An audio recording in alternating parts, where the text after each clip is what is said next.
The truth about human nature isn't comfortable. It's not noble. It's not what they taught you in school or what your parents wanted you to believe, but it's real. And once you see it, truly see it, you can never unsee it. People will notice something different about you. They'll sense that you understand patterns they're blind to, that you see the machinery beneath the surface performance, that you've glimpsed something most people spend their entire lives avoiding. These aren't moral judgments. They're observations. The same way a biologist observes predator-prey dynamics without judging the lion for hunting the gazelle, you can observe human nature without needing it to be different than it is. The philosopher sees what is, not what should be. And that clarity, that unflinching acceptance of reality, creates a presence that others find simultaneously unsettling and magnetic. Right now, most people around you are operating on comfortable illusions about human behavior. They believe people are fundamentally rational, that kindness is its own reward, that truth prevails, that good intentions matter more than outcomes. These beliefs make them feel better about the world, but they also make them perpetually confused when reality doesn't match their expectations, when kind people get exploited, when liars succeed, when competence loses to charisma. You've probably noticed this already. The gap between what people say they value and what they actually reward, between their stated principles and their actual behavior, between their conscious beliefs and their unconscious drives. Most people notice these contradictions and either explain them away or feel vaguely disturbed. But they don't follow the pattern to its logical conclusion. Machiavelli lived in Renaissance Italy during a period of constant political upheaval. He watched kingdoms rise and fall. He saw virtuous leaders destroyed and ruthless ones thrive. He observed the gap between political philosophy and political reality. And rather than forcing reality to fit theory, he described what he actually saw, not what he wished to see, not what morality demanded he see, what was actually there.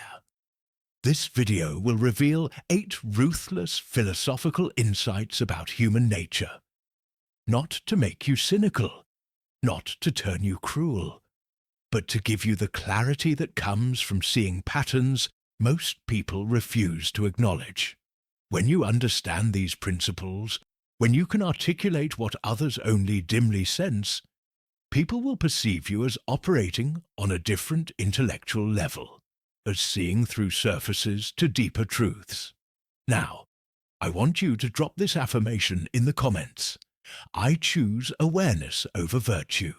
Machiavelli's observational philosophy. Machiavelli's genius wasn't in creating new political strategies. It was in having the intellectual honesty to describe human behavior as it actually functions, rather than as philosophy claimed it should function. He watched good people punished for goodness, and bad people rewarded for badness. And rather than inventing explanations that preserved comfortable beliefs, he accepted the pattern.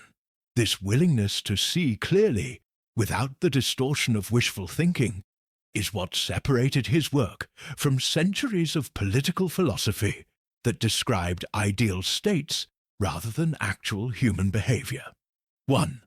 People are governed by perception more than reality. Here's the first uncomfortable truth. Humans make decisions based on how things appear, not how things actually are.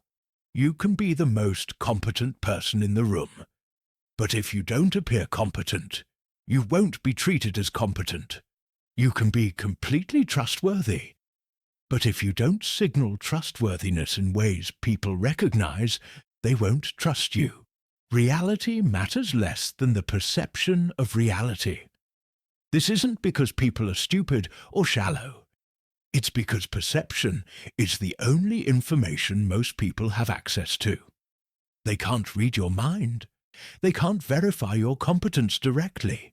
They can't measure your intentions. So they rely on signals: body language, confidence, social proof, presentation. And those signals, whether accurate or not, determine how you're treated. Watch how this plays out in professional environments. The person who gets promoted isn't always the most capable. It's often the person who appears most capable, the one whose confidence signals competence, whose presentation creates the perception of leadership, whose social positioning makes them seem more valuable than equally or more capable peers who don't manage perception as skillfully. This pattern repeats everywhere. Products sell based on perceived value, not actual value. Leaders are followed based on perceived wisdom, not actual wisdom. Relationships form based on perceived compatibility, not actual compatibility. The gap between perception and reality creates enormous opportunity for those who understand it, and endless confusion for those who don't. Most people find this disturbing because it seems unfair. If you're actually good at something, shouldn't that be enough? But enough for what?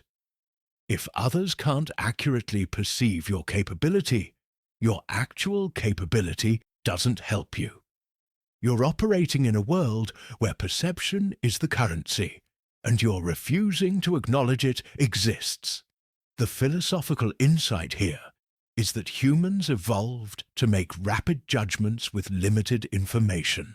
Pattern recognition, social signaling, and heuristic shortcuts aren't bugs. They're features. They're how our ancestors survived when spending too long evaluating trustworthiness could mean death. The modern world has changed faster than our perceptual systems, so we still rely on ancient shortcuts that prioritize fast judgments over accurate ones. When you understand this, when you can articulate how perception shapes reality rather than reflects it, you demonstrate a level of meta-awareness most people lack. You're not complaining that reality is unfair. You're observing how the system actually functions, and that clarity makes others view you as intellectually sophisticated. I want you to drop this affirmation in the comments. I see clearly. 2. Humans optimize for status more than happiness. Pay attention to this pattern. People consistently make choices that increase their status at the expense of their actual well-being. They take jobs they hate because those jobs have prestige. They maintain relationships that make them miserable because those relationships signal value to others. They buy things they can't afford to project an image of success. They prioritize being respected over being happy. This isn't conscious. Most people genuinely believe they're pursuing happiness. But watch their revealed preferences, what they actually choose rather than what they claim to want. They reveal that status competition drives behavior more than contentment, because in evolutionary terms, status translated directly to survival and reproductive success. Being happy but low status meant dying alone. Being miserable but high status meant thriving lineage. Look at how people respond to success and failure. Achieving something that brings genuine joy but no social recognition feels hollow. Achieving something that brings social recognition but no personal satisfaction feels like success. This isn't because people are shallow. It's because status seeking is hardwired deeper than conscious preference. We're descended from the ancestors who prioritized status competition, not the ones who prioritized personal contentment. This explains paradoxes that confuse people who take stated values at face value. Why do successful people remain unhappy? Because success in status competition never ends. There's always someone higher to compare yourself to. Why do people sabotage their own well-being for small status gains? Because the drive for status is more powerful than the drive for happiness. Why does achieving goals often feel empty? Because the goal was never about the achievement. It was about the status signal. The philosophical insight is that humans are status-seeking animals, pretending to be happiness-seeking animals. We construct elaborate stories about pursuing fulfillment, purpose, joy, but our actual behavior reveals we're pursuing relative position in hierarchies. Everything else is rationalization created after the fact to explain choices driven by unconscious status algorithms. When you can see this pattern clearly, when you can explain why people consistently choose misery with status over contentment without it, you demonstrate understanding of human motivation that most people never develop. You're not moralizing about it. You're not judging it. You're simply observing the pattern and articulating what drives it.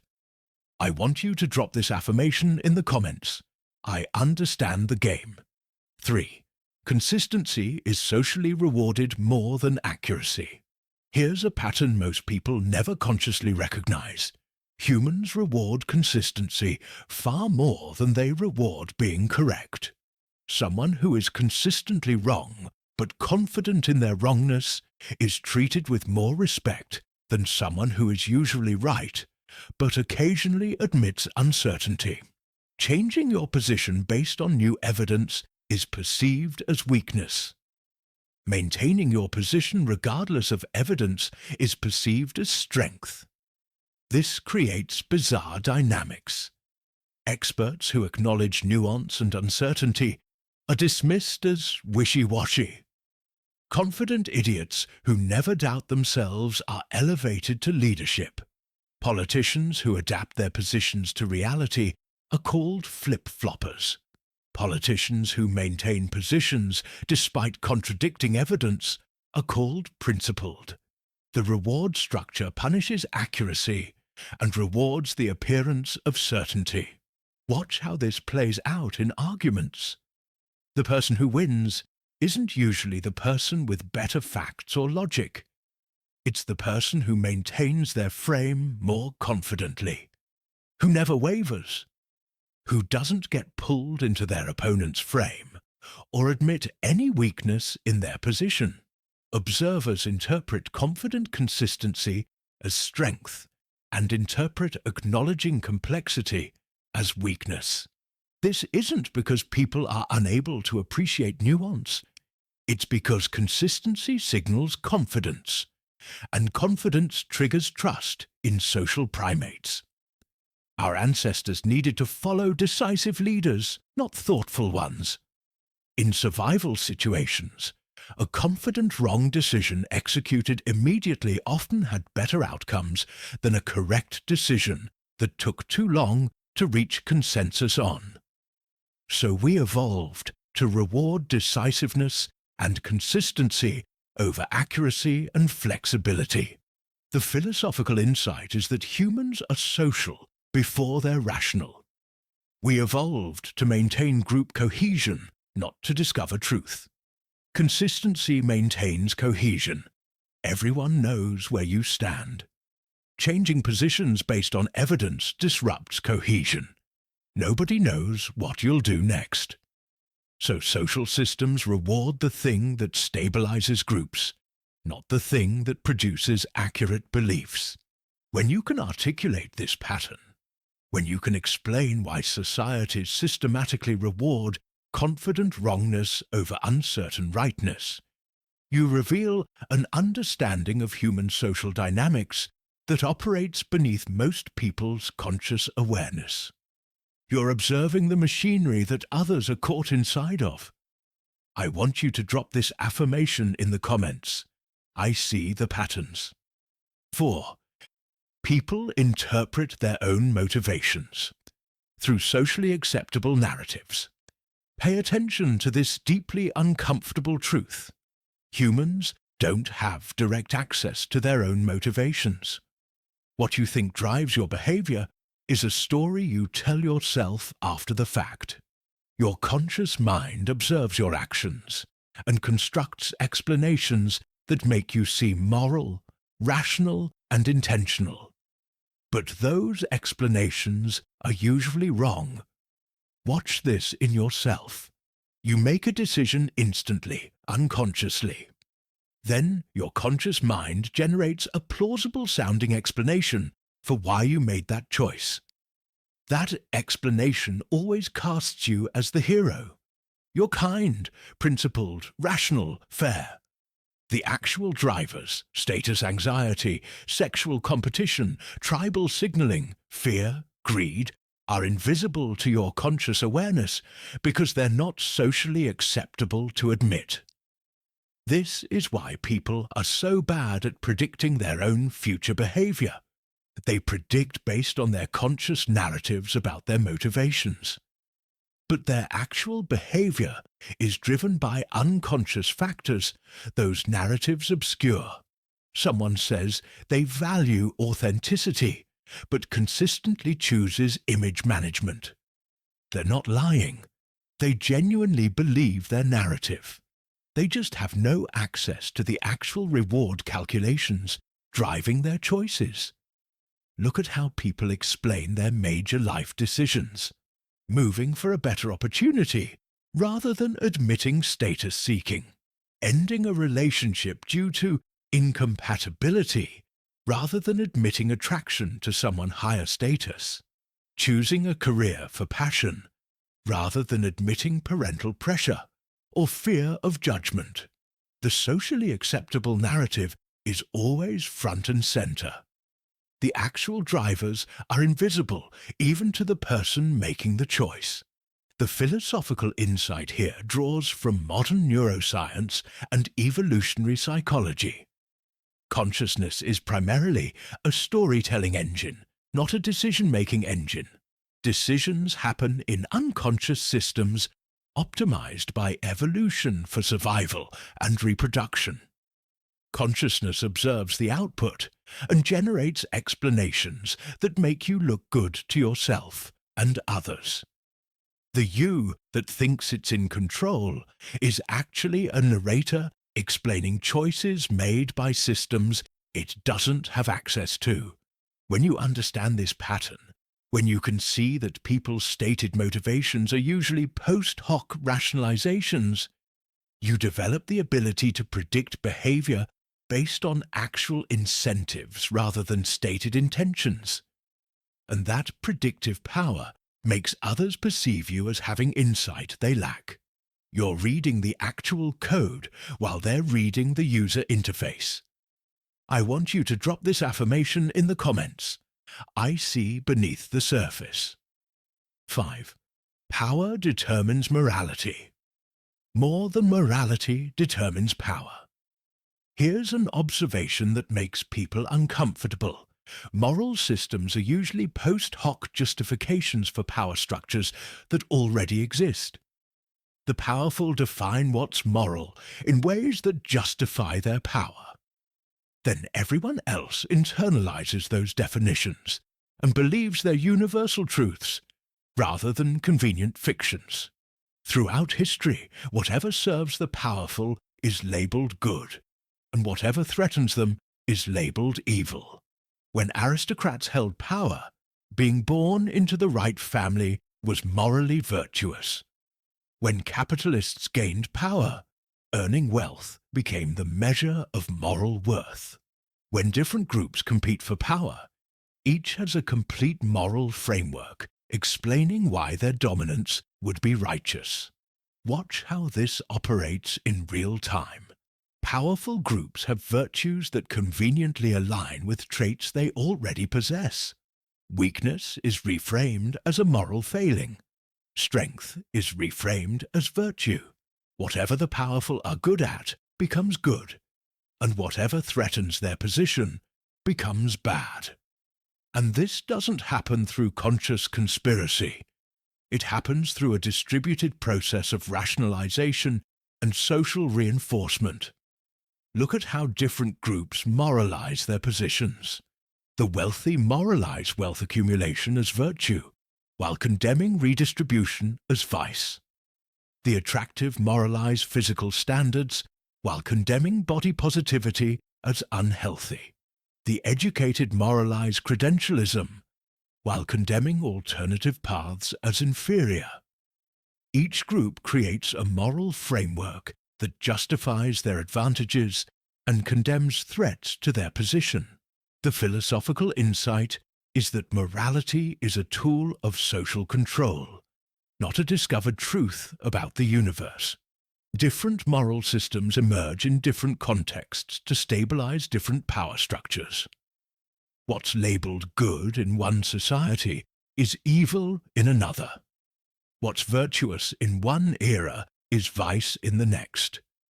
The only constant is that moral systems align with power structures. They don't transcend them.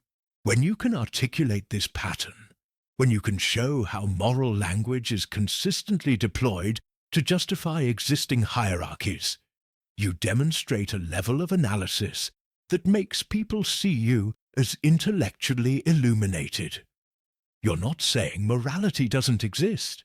You're revealing how it functions as a social technology rather than a cosmic truth. I want you to drop this affirmation in the comments. I see how the game works. 6.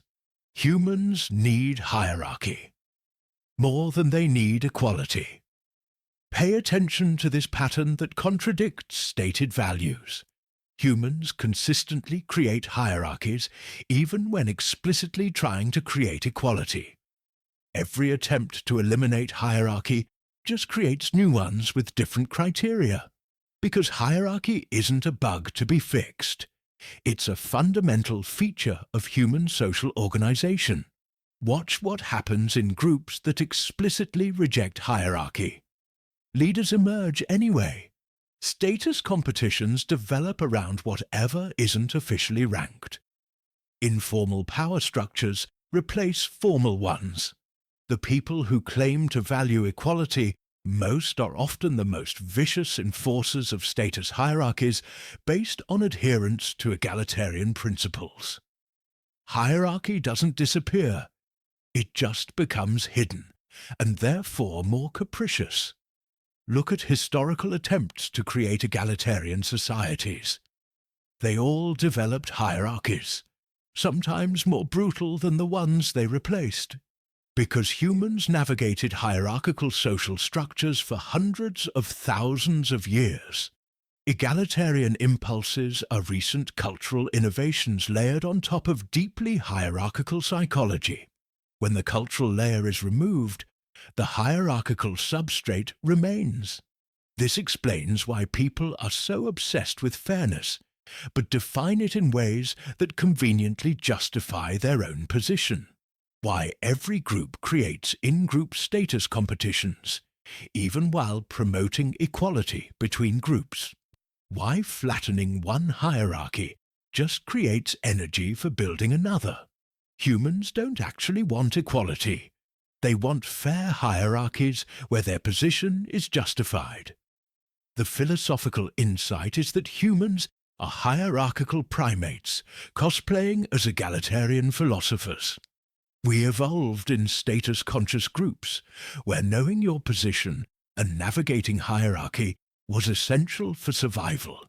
Egalitarian values are useful for coalitions challenging existing hierarchies, but are abandoned the moment new hierarchies can be established. The drive to rank and be ranked is more fundamental than the drive for equality. When you can observe this pattern clearly, when you can explain why every egalitarian movement eventually creates new hierarchies, you're revealing an understanding of human nature that most people actively resist. You're not promoting hierarchy. You're observing that humans create it automatically, regardless of conscious ideology. I want you to drop this affirmation in the comments.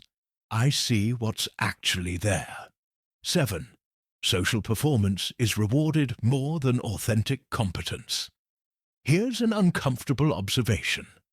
In most domains, performing competence is more valuable than possessing it.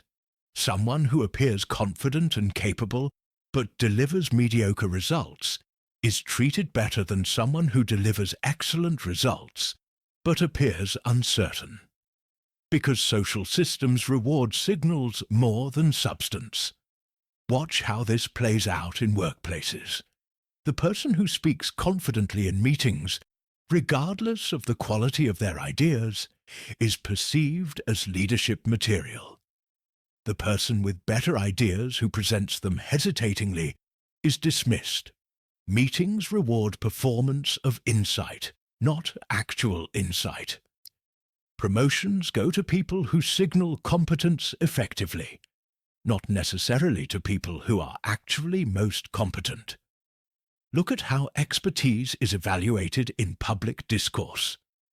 The expert who hedges, qualifies, and acknowledges uncertainty is perceived as weak. The confident amateur who speaks in absolutes is perceived as strong. Media platforms amplify clear, simple narratives over nuanced, complex ones. The reward structure systematically advantages confident simplification over careful accuracy. This happens because most people can't actually evaluate competence directly. They have to rely on signals. Confidence, credentials, social proof, presentation style. Those signals are gameable. Someone who understands this can optimize for appearing competent rather than being competent. And in social systems where perception determines outcomes, that's often the rational strategy. The philosophical insight is that human social systems are fundamentally about managing appearances, not discovering truth. We evolved to navigate social hierarchies, where signaling value was more important than possessing it. Being genuinely valuable, but unable to signal it, meant losing to less valuable, but better signalers. So we're descended from the ancestors who learned to perform value, and we live in systems that continue to reward performance over substance. When you articulate this pattern, when you can explain why social systems systematically reward performance over authenticity, you reveal understanding of social dynamics that operates at a level most people never consciously examine. You're not cynical. You're observant. I want you to drop this affirmation in the comments. I understand perception creates reality. 8. People resist truth that threatens their identity. Pay attention to this final pattern. Humans don't evaluate information objectively. They evaluate it through the filter of, does this threaten my sense of who I am? Information that confirms identity is accepted without scrutiny. Information that threatens identity is rejected regardless of evidence. Identity protection is a stronger drive than truth-seeking. Watch how people respond to evidence that contradicts their beliefs. They don't update their beliefs. They attack the evidence. They find reasons to dismiss it. They question motives. They perform motivated reasoning so sophisticated they genuinely believe they're being objective. Because admitting the evidence would require changing their identity, and identity is more fundamental than any particular belief. Look at how this operates across domains. People who build identity around being smart resist evidence of their mistakes. People who build identity around being good resist evidence of their harmful impact. People who build identity around their group resist evidence of that group's failings. The stronger the identity attachment, the stronger the resistance to contradicting information. This isn't stupidity or closed-mindedness. It's the predictable output of how human cognition actually works. Beliefs aren't evaluated in isolation. They're evaluated for how they affect the story you tell yourself about who you are. Information that requires rewriting that story faces enormous cognitive resistance. Your brain treats identity-threatening information like a physical threat because, in evolutionary terms, losing social identity was as dangerous as physical injury. The philosophical insight is that humans are not primarily truth-seeking creatures. We're story-maintaining creatures. We construct narratives about who we are, and we filter reality through those narratives. Truth is whatever maintains the story. Lies are whatever threatens it. Objective evaluation is the rare exception that happens only when identity isn't at stake. When you understand this pattern deeply, when you can see that people's resistance to information is usually about identity protection, rather than evidence evaluation, you develop the ability to predict which truths people will accept and which they'll reject. And that predictive framework makes others see you as operating at a different level of understanding. I want you to drop this affirmation in the comments. I see the machinery beneath the performance. The clarity of ruthless observation. So here's what these 8 insights reveal. Human behavior operates on patterns that most people never consciously examine. They're too busy living inside the patterns to see them. But when you develop the intellectual honesty to observe without judgment, when you can describe how humans actually behave rather than how philosophy says they should behave, you achieve a clarity that others find remarkable. This isn't cynicism. Cynics think everything is bad. Philosophers think everything simply is. The cynic is disappointed by human nature. The philosopher observes it with the same detached interest a biologist observes animal behavior. No moral judgment, no wishful thinking, just clear observation of actual patterns. People will notice this in you. They'll sense that you see things they don't, that you understand motivations they're blind to, that you can predict behavior they find surprising, and they'll interpret this clarity as a form of illumination. You've accessed understanding that operates at a deeper level than conventional wisdom. Machiavelli would remind you that the first step toward wisdom is seeing clearly, not hopefully, not moralistically, not through the filter of how things ought to be, but as they actually are. Those who can observe human nature without needing it to be different than it is gain the clarity that others call enlightenment. If this video revealed patterns you recognized but never articulated, hit that like button. Share it with someone ready to see beyond comfortable illusions. And subscribe because we're going to keep exploring the gap between human philosophy and human behavior. Now I want you to drop this final affirmation in the comments. I am powerful and kind. See clearly. Think deeply. Observe without judgment. Now go illuminate the patterns others are blind to.